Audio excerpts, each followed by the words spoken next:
कहानी को पूरा समझने के लिए कहानी के पिछले सभी भागों को ज़रूर देखें। उसका लिंक मैं आप लोगों को डिस्क्रिप्शन बॉक्स में दे दूंगी और साथ में कमेंट बॉक्स में पिन भी कर दूंगी, तो आप वहां से भी जाकर देख सकते हैं। सबसे पहले तो आप लोगों का इतना इंतज़ार करने के लिए शुक्रिया। वो कल मेरे बेटे का बर्थडे था, जिसकी वजह से मुझे बहुत ही ज़्यादा थकावट हो गई थी, इसलिए रात में तो कुछ बना ही नहीं पाई और सुबह भी फीवर जैसा फील हो रहा था, इसलिए दोपहर में सो गई। फिर शाम को उठी हूँ तो जल्दी जल्दी पार्ट आप लोगों के लिए तैयार किया है। उम्मीद करती हूँ आप लोग मेरी बात को समझेंगे और ढेर सारा प्यार देंगे इस पार्ट को, ताकि मेरी मेहनत सफल हो जाए और आप लोगों के कमेंट पढ़कर मेरे चेहरे पर स्माइल आ जाए। सुनिए, स्नेह पीछे से बोली थी। क्या है? निकाल दीजिए, मैं निकाल रही हूँ शर्ट। स्नेह भोलेपन से बोली और मुँह मुस्कुराया। उसकी बीवी कोशिश करती है कि उस पर आर्डर चलाए, पर पता नहीं उससे हो ही नहीं पाता। अभी के लिए वो दोबारा अलमारी खोल उसकी शर्ट लिए खड़ी थी। बेहद प्यार आया था उस पर उसे। वो तो मौके भी देता है कि वो उस पर आंखें दिखाकर आर्डर चलाए, पर स्नेह वो हर बार उससे हार कर एक कतरा और पागल कर देती, जैसे वो अभी हुआ था। उसने दौड़कर उसे कसकर गले लगाया था। जान ले लो तुम मेरी, मुँह उसके होठों को छूता हुआ बोला था और वो हमेशा की तरह शर्मा कर उसके सीने से लगी थी। कसोल एकदम शांत, सुकून और प्रकृति में सिमटा हुआ। आजकल हल्की बर्फबारी भी शुरू हो गई थी। आगे 1 महीने बाद यहाँ की हवाएं उड़ने बंद हो जाती थी, इसलिए मोह इतनी जल्दी में था। एक पल को स्नेह बस महसूस करती ही रही कि वो किसी और दुनिया में आ गई हो। पसंद आया? मोह धीरे से उसके गालों को छूकर उसकी शॉल सही करता हुआ बोला। बहुत। स्नेह धीरे से बोली थी। होटल चले स्नेह, थक गई होगी, कुछ खा लो। वो प्यार से उसके बाल संभालते हुए बोला तो उसने हामी में सिर हिला दिया। होटल क्या जन्नत थी, बिल्कुल बीच टापू पर बसा हुआ वो छोटा मगर बेहद प्यारा होटल। झिलमिलाती हुई बाहरी हिस्से पर सजी झालर, गमलों में से सजी हुई वेल जो होटल की दीवारों से होती हुई ऊपर कमरों की बालकनी को इतना खूबसूरत से सजाए हुए थी, जैसे ये पत्थर, ईंटों, लकड़ी का होटल ने इन्हीं पत्तों, फूलों और रोशनी से बना हुआ हो। सामने हल्का हल्का जल रहा बोन फायर, ऊंचे पहाड़ के झरनों से आती हुई कल कल की आवाज़ और साफ हवा। और उनका कमरा बेहद सिंपल पर उतना ही खूबसूरत, कुछ पुराने सामानों से डेकोर किया हुआ, जैसे ना जाने क्या याद आता हो उस माहौल को देखकर। मोह ने उसे खोए हुए देख कमरे का हीटर ऑन किया, सामान एक साइड सेट किया, जैकेट उतार बेड पर रखी, फिर धीमे से बढ़कर स्नेह को पीछे से आगोश में भर लिया।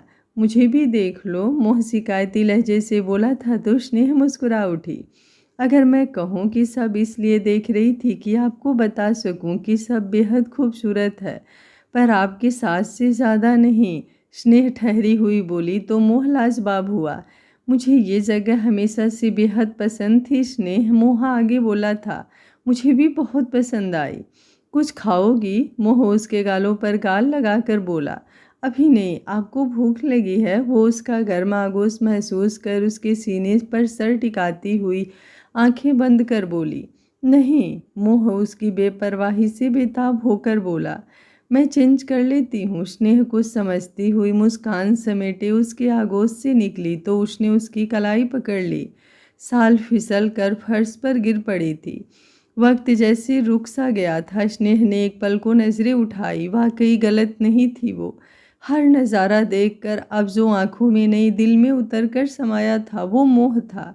हाँ, वाकई मोह ही लेता था वो। नेवी ब्लू शर्ट, जिसके खुले हुए ऊपर के बटन ठंड में कुछ गुलाबी हुए होठ उसके श्याम सलोने मुखड़े को कातिल बना गए थे। कुछ बाहर की पड़ती हुई बर्फ से भीगे भीगे से बाल जो यूं माथे पर बिखर गए थे जैसे जान लेकर ही मानेंगे, और ऊपर से मोहब्बत की रंगों से भरी बोलती हुई उसकी आंखें। स्नेह की नजरें झुका गई थी। ज़्यादा तो वो वैसे भी नहीं देख पाती थी उसे। उसने हौले से उसे खींचा था मोहब्बत से। वो गुनगुना सा कमरा, कहीं एक कोने से जगह बना, हवा की धीमी लहर अंदर भेजकर गुनगुना उठा था।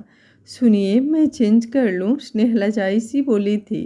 रहने दो, जो है काफ़ी है, कपड़े बदलवाने थोड़ी ना लाया हूँ यहाँ। मोह शरारत से बोला था तो स्नेह के गाल दहक उठे थे। बहुत अच्छी लगती हो मुझे तुम। मोह शिद्दत से उसके लबों को छूता हुआ बोला था और वो ये सुनकर निहाल हुई थी। कितना अच्छा लगता है ना जब ये छोटी छोटी कही हुई बातें आपको दुनिया का सबसे खुशनसीब इंसान बना देती है। और लोग यही छोटी छोटी बातें बोल नहीं पाते। थक गए होंगे घर पर तो आपको बहुत नींद आ रही थी, अब सो लीजिए। स्नेह उसकी फिसलती हुई उंगलियों को बालों में महसूस कर बोली। अभी कहाँ थका हूँ, कहो तो थक जाऊँ। मोह चमकती हुई आंखें लिए उसके गालों को पकड़ता हुआ उसे करीब कर बोला था और स्नेह बस शर्म से मुस्कुराई थी और वो दीवाना हुआ था। उसने उसे झटके से गोद में उठाया था। स्नेह का लहराता हुआ पल्लू फिसलने लगा था, उसके बालों का बंधा जूड़ा खुलकर लहरा चुका था। हाथों में पड़ी हुई चूड़ियाँ खनक उठी थी। मोह जब उसे लेकर उसके आगोश में समाया था। ऐसा नहीं कि प्यार जिम्मेदारियों परिवार के बीच बढ़ता नहीं है, बेहद इश्क तो इश्क है, वो अपनी जगह बना ही लेता है। पर कभी यूँ शांत एकांत बिना जिम्मेदारियों के भी उसे इसरार इकरार इजहार करने की वजह देनी चाहिए। स्नेह, मोह ने बेकरारी से उसे पुकारा था। जी, वो तुरंत बोली थी। बोलो ना। क्या? वो मध्यम सी तेज होती सांसों को रोक कर बोली। कुछ भी। मोह उसे उसकी खुशबू में पिघलता हुआ बेताबी सा बोला। घर पर फ़ोन करके बता दूं कि हम पहुंच गए हैं, पता नहीं सब क्या कर रहे होंगे। स्नेह धीरे से बोली कि उसने सर उठाकर उसे देखा था। अच्छा नहीं लग रहा है कि मेरा मूड बना है? जी नहीं तो, मैंने ऐसा कब कहा? वो उठते हुए बोली। मिस कर रही हो चाय के पतीले को? कहती तो साथ में ले आता। ऐसे थोड़ी ना होता है, स्नेह धीरे से बोली थी और वो तिल मिलाकर शर्ट दोबारा पहनता हुआ खड़ा हुआ था। रहने दो तुम। मोह रूठा हुआ बालों को उंगलियों से पीछे करता हुआ उठकर नंगे पैरों की उंगलियां उस लकड़ी के बने फर्श पर समेटे हुए खड़ा स्नेह के दिल को उतरता हुआ लगा था। उसके पति का सबसे प्यारा रूप उसका यूं रूठना, पर यही प्यारा रूप उसकी अच्छी खासी मेहनत भी लगवा देता जब वो उसे मनाती और वो दुनिया जहान के ताने उसे मारता। सुनिए। स्नेह पल्लू यूं ही कंधे पर डाल यूं ही खुले बालों से कुछ बिखरी बिखरी मोह के पीछे खड़ी हुई थी, उसकी शर्ट को मुट्ठी में भरकर। रहने दो। मोह कंधों को झटकता हुआ बोला। आइए ना, वो प्यार से बोली थी। नहीं आ रहा, मुझे नींद लगी है। सच में? स्नेह बड़ी बड़ी आंखें कर बोली थी और मोह उसे घूरता हुआ पलटा था। तुम्हें पड़ी ही कहाँ है मेरी? मुझसे ज़्यादा तो तुम्हें अदरक चीनी पसंद है। पिछले जन्म में चाय वाला थी क्या? एक लहराता हुआ ताना स्नेह को पड़ा था और स्नेह होठ काटती हुई अपनी आती हुई हंसी रोक रही थी सर झुकाकर। हंस रही हो? जी नहीं तो, स्नेह सर हिलाकर बोली थी। नहीं, तुम हंस रही हो, मैं बता रहा हूँ स्नेह, मैं सच में ऐसे कमरे से भाग जाऊंगा, मुझे बहुत गुस्सा आ रहा है। मोह बोला तो अब की स्नेह खिलखिला उठी। मैं जा रहा हूँ। वो झल्लाया तो स्नेह ने उसकी कलाई पकड़ी थी। आ जाइए ना। स्नेह नजरें उठाकर उसे देखकर बोली थी और हमेशा की तरह उसमें बंध कर मोह सब भूल गया था। यूं ही नहीं, वो कहता था कि उसकी ये उठी हुई नज़र मोह से कुछ भी करवा लेती है। ये बहुत गलत है। मोह उसकी तरफ बढ़ता हुआ उसके लबों के करीब बढ़ा था और स्नेह ने उसके गले में बाहें डाल दी थी। उसकी बिना बटन लगी हुई शर्ट एक हल्के से झटके से ही दोबारा ज़मीन पर गिर चुकी थी और वो उसे कमर से पकड़ता हुआ अपने आगोश में समेट चुका था। सुनिए, अब तुम चुप ही रहो, मैं अब फिर गुस्सा नहीं हो सकता। वो बच्चों जैसा बोला था। आप भी मुझे बहुत अच्छे लगते हैं। वो जल्दी जल्दी बड़ी हिम्मत कर बोली थी और मोह उसके सीने में मुँह छिपाए हुए ही मुस्कुरा रहा था। जान ही ले लो मेरी। मोह होठों से उसे छूता हुआ बोला था। ज़्यादा अपनी बुद्धि पर जोर मत दो, मैंने फ़ोन कर दिया था घर पर। मोह उसके माथे को चूमता हुआ बोला था और स्नेह ने पलकें झुकाकर बस खामोशी से उसके बालों में उंगलियां फंसाई थी। ये आदत थी मोह की, जो वो अब तक उसके बिना बोले समझ गई थी कि उसके माथे पर उसके लबों का स्पर्श उसके बेहिसाब बेकरार होने की निशानी थी। उसके बाद वो बिखरता और स्नेह उसे प्यार से समेट लेती। शांत सी बहती हुई हवा के साथ बाहर रात का अंधेरा फैल चुका था।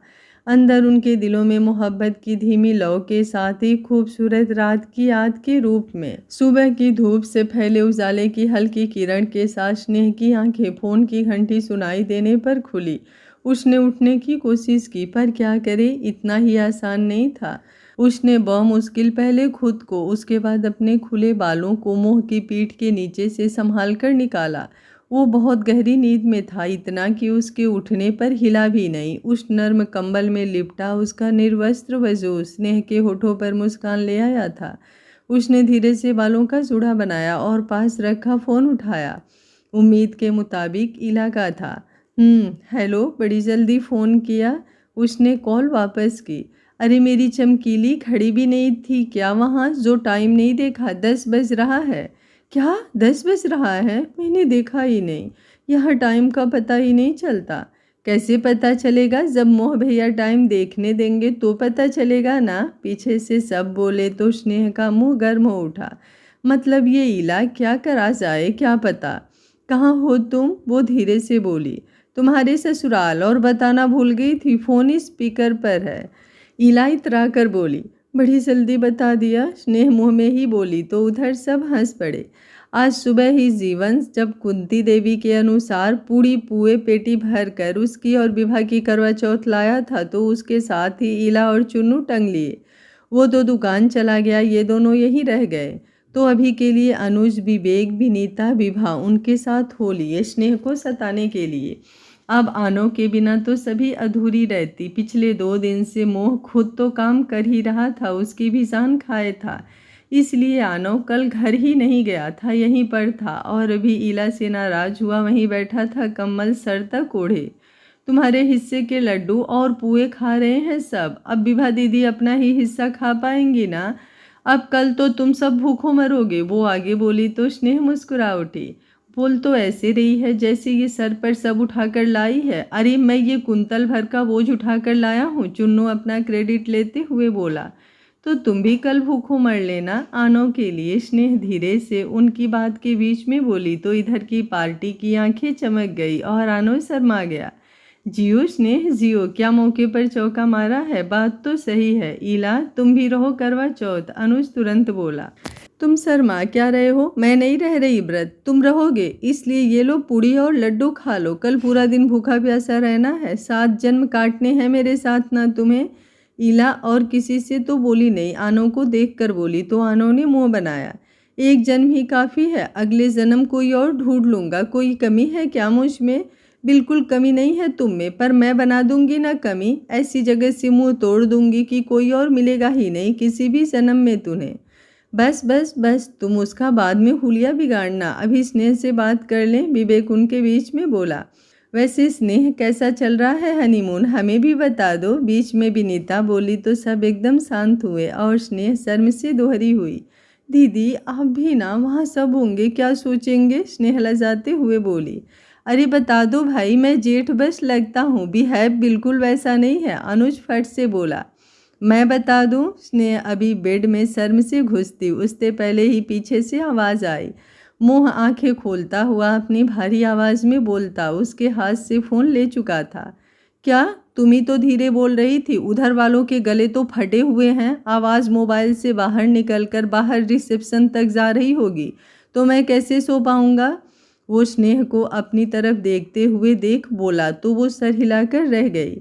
हाँ तो मैं बताता हूँ, जैसा आपका हुआ था जब आप गोवा गए थे और वहाँ के रूम से 2 दिन बाहर नहीं निकले थे। ये गलत है, ऐसा नहीं हुआ था। और वो तुम्हें कैसे पता? अनुज हकलाया।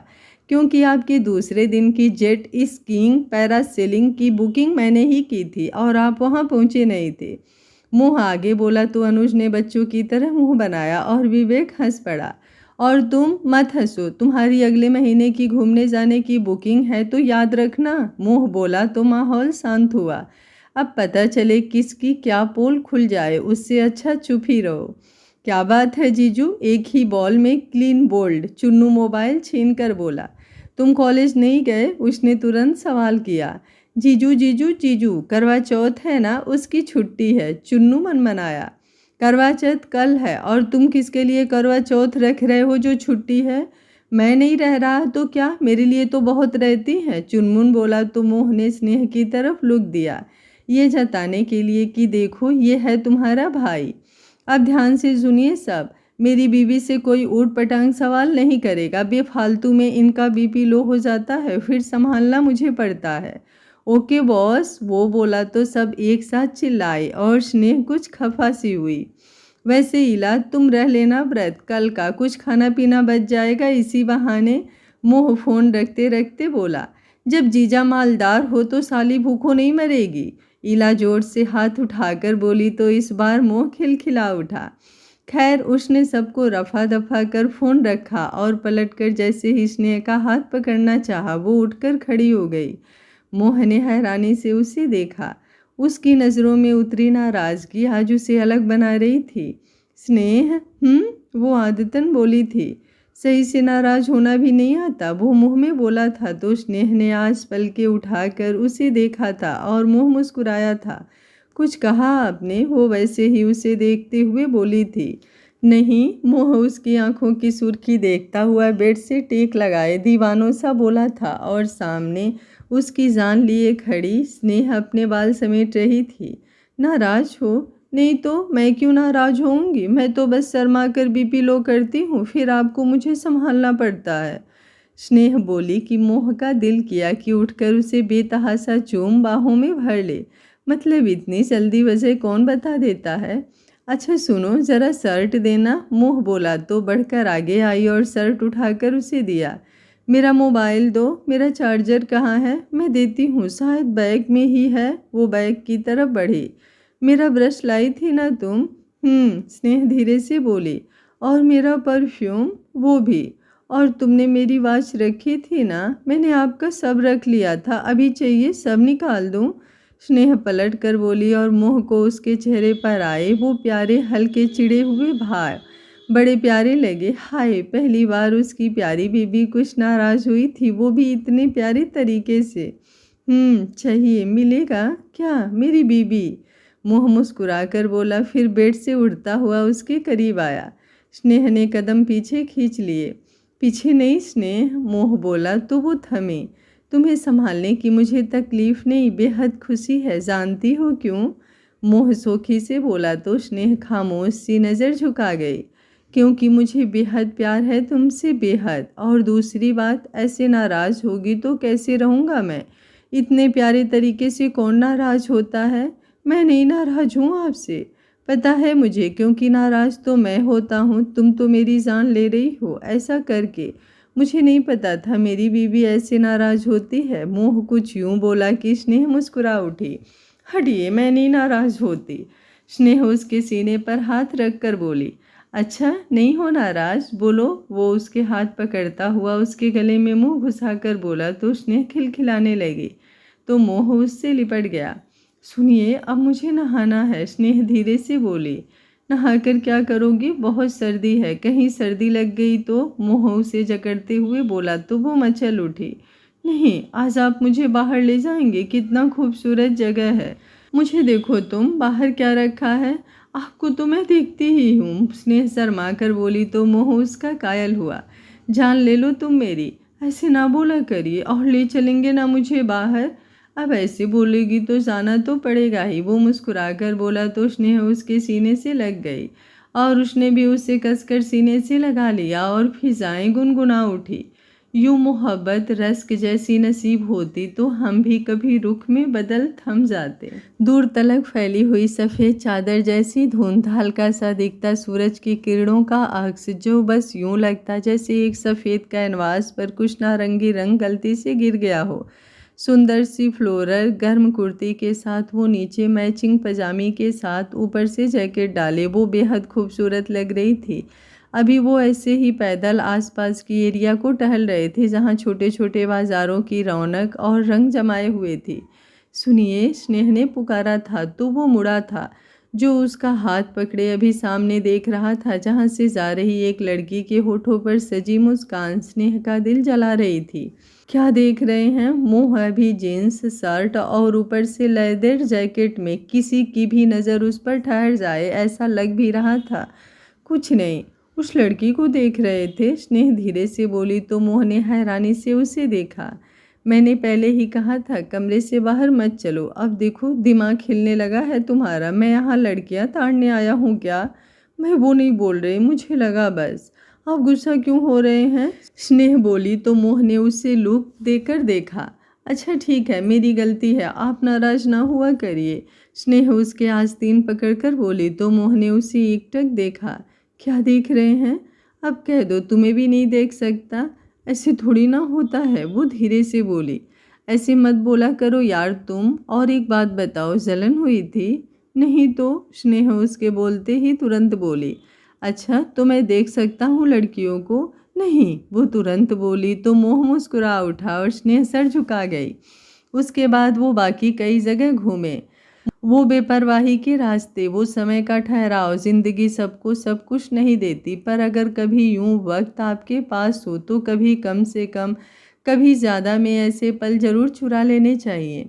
क्योंकि ये बोलना कि अभी तो पूरी ज़िंदगी पड़ी है कहकर जिम्मेदारियों में घिर जाने के बाद कुछ वक्त कभी वापस नहीं आते।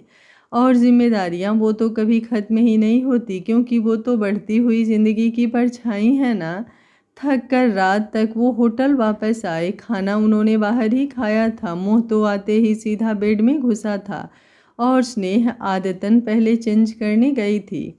सूटकेस से कपड़े निकालते हुए उसे वो विनीता की दी हुई सुंदर सी नाइटी दिखी, गुलाब के फूलों से लैस से सजी हुई, बिल्कुल प्यारी सी, न ज़्यादा रिवलिंग न ज़्यादा ढकी हुई, बिल्कुल स्नेह टाइप मखमली कपड़े की। अगर रीला होती तो अब तक उसे 10 जूते लगा चुकी होती, पर अभी वो अकेली थी और साथ में थी उसकी शर्म। हाय, उसके गाल लाल हो गए थे, फिर भी उसने वो नाइटी उठाई। कभी कभी खुद भी पहल जरूरी होती है। उसने धीरे से बाथरूम का दरवाज़ा खोला और बाहर आई। आईने में सजा हुआ उसका अक्स उसे खूबसूरत कह रहा था। उसने बेहिसाब घबराहट से उंगलियां मरोड़ी। सुनिए, स्नेह ने उसे पुकारा तो वो जो औंधा लेटा हुआ था उसकी तरफ मुड़ा और नजरें उस पर की तो फिर झपका ही नहीं पाया। गुलाबों सी लैस उसके गुलाबी चेहरे से मिलकर और सुंदर हो गई थी। खुले बालों में सजा उसके नाम का सिंदूरी हक आज मोह को और भी पागल कर गया था। मोह धीरे से उठकर उसके सामने आया और खामोशी से खड़ा हो गया। स्नेह ने कुछ देर उसके बोलने का वेट किया और जब मोह नहीं बोला तो उसने धीरे से पलकें ऊपर की। वो कुछ अलग ही एहसास लिए उसे देख रहा था। स्नेह की पलकें एक बार फिर झुक गई। अच्छी नहीं लग रही क्या? स्नेह उसके यूं चुप रहने से बोली। जैसे हमेशा लगती हो, वो पलट कर बोला तो स्नेह की पलकें ना चाहते हुए भी भीग गई। तो फिर मैं चेंज कर लेती हूँ। स्नेह पलटी और उसने पीछे से उसकी कलाई पकड़ ली और झटक कर उसे खींचा तो स्नेह लहरा कर उसके सीने से लग गई। क्या चाहती हो स्नेह कि तुम्हें तुमसे ही तुलना करके बताऊं कि तुम कैसी लग रही हो? अगर हाँ तो कह देता हूँ कि कभी ऐसा हुआ ही नहीं कि तुम्हारा मोह तुम्हें देखकर पागल ना हुआ हो। तुम्हें शिद्दत से छूने के लिए, प्यार करने के लिए मुझे किसी बहाने की ज़रूरत कभी हुई ही नहीं स्नेह। मुझे तो तुम उस दिन भी पागल कर गई थी जब तुम छत से नीचे आई थी और तुम्हारे बालों से लेकर और हाथों गालों पर कमर के जाले और धूल लगी हुई थी। मुझे मौका मिलता ना तो मैं उसी हाल में तुम्हें सीने से लगा लेता, पर उस दिन तो तुमने मुझे खुद को सही से देखने भी नहीं दिया था। आप उस दिन की शिकायत आज कर रहे हैं? स्नेह रो पड़ी थी। बिल्कुल करूँगा, तुम मुझे बहुत इग्नोर करती हो। और जैसे कि आप मेरे इग्नोर करने पर आप मुझे ऐसे ही जाने देते हैं, कितना नाराज़ हो जाते हैं, याद नहीं आपको? मैं तो कभी नाराज़ नहीं होता। मुझे पता है कि आप कितना नाराज़ नहीं होते। आप तो जानते ही नहीं कि नाराज़ होना कहते किसे हैं। स्नेह बोली तो मोह मुस्कुराया। और तुम रो क्यों रही हो? आपकी वजह से। अब मैंने क्या किया? आप ऐसी क्यों हैं? मैंने सुना सबके पति अपनी बीवियों को ऐसे कपड़े देख बहुत तारीफ करते हैं। एक आपको ही हर कपड़े में मैं एक जैसी लगती हूँ। सबका मुझे नहीं पता, पर मैं ऐसा ही हूँ। अब चलो ना, वो उसके गालों पर होठ फिरा कर बोला। कहाँ? करके बताऊँ या बोल कर? हटिए। नहीं चलो ना, वैसे एक आराम तो है इस नाइटी में। क्या? स्नेहा आंसू साफ कर मासूमियत से बोली। इसे निकालने में बहुत आराम हो जाएगा। जाइए, आप कुछ भी बोलते हैं। अब वो रोते रोते हंस पड़ी थी और मोह ने उसके बालों को चूमा था। मुझे नहीं पता स्नेह कि मुझे तुम क्यों हर रूप में मेरी जान ही लगती हो। खूबसूरत तुम मुझे किसी कपड़े से नहीं, अपनी आदतों से, अपने वजूद से लगती हो स्नेह। तुम मेरी हो और बस मेरी हो, बस इसलिए मुझे अच्छी लगती हो हमेशा, हर हाल में। पर फिर भी ये नाइटी बहुत सुंदर है। और मैं, स्नेह धीरे से बोली, नाइटी देखी है अभी सिर्फ, तुम्हें देखा कहाँ है? चलो देखता हूँ तुम्हें, फिर बताऊँगा। मोह उसे उठाकर बेड तक लाया था। सो जाइए, आज कल करवा चौथ है, मुझे जल्दी उठना है। नहीं नहीं, ऐसा कुछ नहीं होगा, मेरा हनीमून है ये। मैं यहाँ सोने तो बिल्कुल नहीं आया। और रही बात करवा चौथ की, हम आज पूरी रात नहीं सोएंगे, फिर तुम आराम से जितनी जल्दी जो काम हो कर लेना। कैसे हैं आप? स्नेह मुस्कुराई सी बोली थी। तुम बताओ ना कैसा हूँ मैं? मोह बोला तो स्नेह ने नम हुई सुर्ख आंखें उठाई थी। यार ऐसे मत देखो, और देखो तो ये मत बोलना कि सो जाओ, मुझे सोना पड़ेगा, फिर डेंजरस है तुम्हारी ये आंखें। जब समझ लेती हूँ आपको कि कैसे हैं आप, बस उसी पल आप एक नया रूप दिखा देते हैं। इसलिए आज बस यही कहूँगी, प्रार्थना है मेरी मेरी ईश्वर से कि कभी ना शब्द ढूंढ पाऊँ आपको ये बताने के लिए कि कैसे हैं आप। जी लूँ उम्र पूरी यूं ही आपके इश्क के लिए शब्द ढूंढते ढूंढते। वो कुछ यूं बोली कि मुंह खामोश हुआ। हर प्यार, हर बात पर वो भारी जो पड़ जाती थी। वो तो सिर्फ इश्क करता और वो उनकी कविताएं बना दिया करती। वो सिर्फ पागल होता और वो साहिल की तरह ठहर कर उसके हर तेज की सीमा में रखती। उसके बाद बस वो मोहब्बत से उसके आगोश में समा गया और स्नेह ने भी पलकें झुका दी। उसका मिलना उसे नेमत सा लगता। रात पिघलने लगी थी, हवा मध्यम सी हुई थी और दूर कहीं पत्तों से टकरा कर एक संगीत बज उठा था, इश्क का, मोहब्बत का, प्यार का। हेलो, इलाल साई सी सुबह सुबह फ़ोन उठाकर बोली थी। उठ जाओ देवी जी, आज करवा चौथ है। उधर से आनो की आवाज़ आई। तो देखो, मैं आधी रात को घर वालों के कार्यक्रम समाप्त करके सोई हूँ, तो अभी तुम मत शुरू हो जाओ। और मैं व्रत नहीं रख रही। तो मत रखो, मैंने रखा है, वो बोला तो ईला झटके से बालों का कबाड़ खाना समेट उठी। क्या, मेरे लिए? पहले तो वो हैरान हुई, फिर एकदम बोली, नहीं, पड़ोस वाली रिंकी के लिए। अब मेरी वाली वैलेंटाइन नहीं मनाती तो क्या, करवा चौथ ही मना लेंगे। क्या बात है सफ़ेद बाल पुट्टी, आज दिन भर पानी भी नहीं पिएगी तो सूख जाएगी। तो आ जाना पानी देने रात को। अब तो आना ही पड़ेगा। वैसे आज तो 16 श्रृंगार भी करने होते हैं। लहंगा महंगा लिया है? लहंगा तो नहीं, लाल शर्ट ही पहन लूँगा, काम चल जाएगा। दौड़ जाएगा मेरे मोतीचूर के लड्डू। खाने का नाम मत लो, पाप चढ़ेगा। आनो मुंह बनाकर बोला। सोच लो, 7 जन्म तुम्हारी गला दबाऊंगी। ईला फिर बिस्तर पर फैल कर बोली, मैं अगले जन्म में बिना गले के पैदा होऊंगा। आनो पलट कर बोला तो वो हंस पड़ी। ईला हीला, बाहर से आवाज़ आई तो उनकी बातों पर विराम लगा। रखो फ़ोन, माँ अपना गला खोल रही हैं। Okay bye, love you. अच्छा बोले हो, दिन में 500 बार ट्राई किया करो। और तुम पलट कर एक बार भी मत बोला करो। बोल। आनो ने फ़ोन रखा। क्या है? वो बाहर आई थी। लो आ गई राजकुमारी, ले आओ प्रशासन, अपनी समस्याओं को राजकुमारी सुनेंगी। बढ़िया ताने से शुरुआत हुई थी उसकी, बिल्कुल नॉर्मल तरीके से।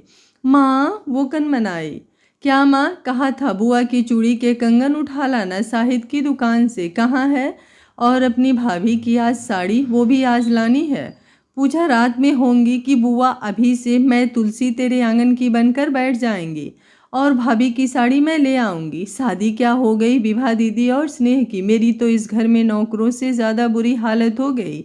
इससे अच्छा तो मैं भी निकल ही जाऊं यहाँ से।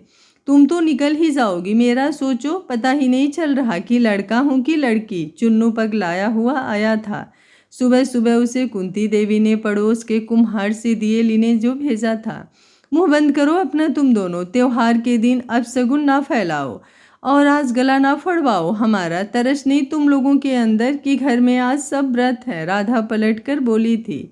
इन्हें काहे तरस आएगा? अरे इनके जैसे बच्चे आज के दिन घर का सब काम कर देते हैं। सोमवती बुआ ने आकर बाजी मारी। हम नकारा बच्चे हैं बुआ, क्योंकि हम अपनी बुआ पर गए हैं, मुझ पर ना गए हो। मेरी शकल सूरत मिली होती तो हीरो होते आज। सोमवती इतरा कर बोली। हाँ, जैसे कि तुम तो मिस वर्ल्ड बन गई हो। चुन्नू तपाक से बोला तो बुआ ने मुंह बनाया। वैसे बुआ, ये सुबह सुबह मुंह पर क्या लगाया है? चुन्नू उनकी शक्ल देखकर बोला। बढ़िया उपटन है, तुम्हारे फूफा जी लाए हैं, आज रात को मैं ही चमकूंगी। अरे बाप रे! चुन्नू, भाभी और मम्मी चाची सबका चश्मा टेस्ट करवा, आज के आज पता चले बुआ इतनी चमके कि सब इनका मुंह देखकर व्रत खोल ले। चंदा मामा गए तेल लेने। ईला बोली तो अब की बार घर में सब हंस पड़े। भाभी आप भी? सोमवती बुआ बुरा मान राधा से बोली। अरे नहीं नहीं जीजी, काहे नाराज होती हो? अरे नंदोई जी तो वैसे भी आपके पल्लू से बंधे हैं, आज भी आप उतनी ही खूबसूरत हो। सुनीता बोली तो सोमवती चुन्नू और ईला को देख इतराई। आपकी जानकारी के लिए बता दूं, फोफा को बिना चश्मा अब वाकई दिखाई नहीं देता। चुन्नू फिर बोला। इसलिए बुआ उनका चश्मा हर महीने तोड़ देती हैं ताकि उनकी सही शक्ल वो देख ना पाए। ईला ताल देकर बोली। अम्मा अम्मा देख लो इन दोनों को, मैं कह देती हूँ किसी दिन कुछ हो जाएगा। सोमवती अब चिल्लाई थी। चुप करो कंजरों, काहे उपासिनों को चिल्वाए मार डाल रहे हो? कामना धाम, ऊपर से सबकी छाती पर मूंग दले हो। चमन लाल फोन लाओ हमारा। कुंती देवी बोली। काहे? मैं नहीं दे रहा, और मुझे चमन लाल ना बुलाया करो, कह देता हूँ बूढ़ा। दे आकर, वो चिल्लाई तो फोन लेकर उनकी तरफ बढ़ा।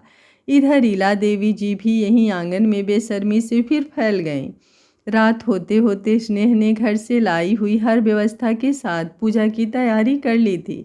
फिलहाल वो अभी तैयार हो रही थी। मोह अभी बाहर गया था, जो सामान वहाँ से वो नहीं लाई थी वो लेने, और जब वो वापस आया तो वो लगभग तैयार हो चुकी थी। सुंदर सी लाल साड़ी, चूड़ियों के साथ बालों में सजे गजरे, मांग में भरा हुआ सूखा सिंदूर, माथे पर बड़ी सी लाल बिंदी के साथ वो अभी ज़मीन पर बैठी हुई पैरों को लाल रंग के आलते से सजा रही थी। सब खत्म कर जब उसने नज़रें ऊपर की तो देखा वो सामने दरवाजे से टिक कर उसे बड़े प्यार से देख रहा था। क्या देख रहे हैं? स्नेह धीरे से यूं ही ज़मीन पर बैठी हुई बोली। तुम्हें। मोह बेहद प्यार से बोला तो वो मुस्कुराई। स्नेह, शादी के बाद इतने सारे श्रृंगार सिर्फ तुम ही क्यों करती हो मेरे नाम के? मैं क्यों नहीं करता तुम्हारे नाम से? कुछ वो बढ़कर उसके सामने बैठ उसके कानों की बाली छूकर बोला। मानो तो सब कुछ, ना मानो तो कुछ भी नहीं। स्नेह धीरे से कंगन सही करती हुई बोली। मतलब? मोह ना समझ सा हुआ। वो जानता ही नहीं, मानता भी है कि स्नेह जब भी बोलती है हमेशा अलग ही बोलती है। आप क्या सिंदूर और मंगलसूत्र पहनकर घूमेंगे क्या? स्नेह थोड़ा हंसकर बोली। नहीं, पर तुम्हें पहन सकता हूँ, पहन लूँ। पर हाँ, इस बात का बस ऐसे ख्याल आया। वो गंभीर सा हुआ उसे देखते हुए, तो स्नेह ने गहरी सांस ली। भगवान ने सब हमें हमारी आदतों के हिसाब से ही दिया है। पत्नी रोकर हंसकर सब अपने पति से दिल का हाल जता जाती है, इसलिए उसके श्रृंगार दिखाई देते। पति मुस्कुरा कर बिना कुछ जताए बिना कुछ कहे सब कर जाते, इसलिए उनके श्रृंगार छिप जाते हैं। और फिर बात सिर्फ श्रृंगार की नहीं, प्रेम की भी होती है। हम बंधनों में किसी के लगते हैं और कोई हमारा बिना बंधन हो जाता है। स्नेह बोली तो मोह खामोशी से उसे सुनता रहा। पर तुम तो कहती हो मैं गुस्से में सब जता जाता हूँ। उसने अगला सवाल किया। गुस्सा भी आप खुद के लिए कहाँ होते हैं? मेरे साथ मेरे प्यार पाने के लिए तो होते हैं। स्नेह बोली तो मोह कुछ सोच में पड़ गया। अब ज़्यादा मत सोचिए, देखिए बाहर चांद आ गया है। भूख लगी है? मोह उसकी बात सुन फिक्र से बोला। नहीं, बस प्यास लगी है। वो भी सच बोली। पर आपको लगता है भूख लगी है? नहीं नहीं तो मुझे क्यों भूख लगेगी? मैंने तो दोपहर में खाना खाया था। आज आपने बिना मेरा सर खाए खाना खाया होगा, है ना? स्नेह पूजा की थाली सेट कर बोली तो मोह का मुंह बना। तुम बिना मैं क्या हूँ स्नेह? सब कुछ, क्योंकि मैं ही कहाँ हूँ, मैं तो आप बन गई हूँ। स्नेह बोली तो मोह लाजवाब हुआ। फिर मुड़कर बालकनी की तरफ देख दोबारा उसकी तरफ देखा। अपने पति को भूखा मत रखो, अब चलो चांद निकल आया है। मोह उसकी थाली लेकर बोला तो स्नेह मुस्कुराकर चुदरी सर से ओढ़े बालकनी की तरफ बढ़े। चमकते चाँद के तले वो बंद आँखों से अर्घ देती हुई मोह को आज अपना दिल लगी थी। स्नेह बहुत खूबसूरत लग रही थी, इतनी कि आज उसका वो श्रृंगार जरा भी बिगाड़ने का मन मोह का नहीं हुआ। ऐसा भी होता है प्यार में, आज जाना था उसने। सच ही तो है प्रेम जिस्म से ऊपर की पहुंच रखता है। हाँ सही ही तो, क्योंकि प्रेम तो ईश्वर की सबसे अनमोल धरोहर है जो उसने खुद हमें सजोने के लिए दी है। और आजकल लोग जाने कैसी कैसी परिभाषाएं प्रेम को दिए हुए हैं। पूजा पाठ के बाद स्नेह ने झुक कर मोह के पैर छुए तो मोह पहली बार कुछ हिचका। ये मत किया करो, वो मुंह बनाकर बोला तो स्नेह धीरे से उसके गले लग गई। ये ज़बरदस्ती नहीं, श्रद्धा है, आप मना ना किया कीजिए मुझे। आई लव यू स्नेह, मोह उसे बाहों में भर कर बोला। आई लव यू टू मोह जी, स्नेह शर्मा कर उसका नाम लेकर बोली तो मोह ने उसे बाहों में कसकर जकड़ा। वैसे नाम क्यों नहीं लेती हो मेरा, बस हिम्मत ही नहीं होती। पानी पियो अब तुम, बोलता हुआ वो उसे अलग करता हुआ उसके लिए लाया। पानी उसके होठों पर लगा चुका था और स्नेह की आंखें छलक उठी थी।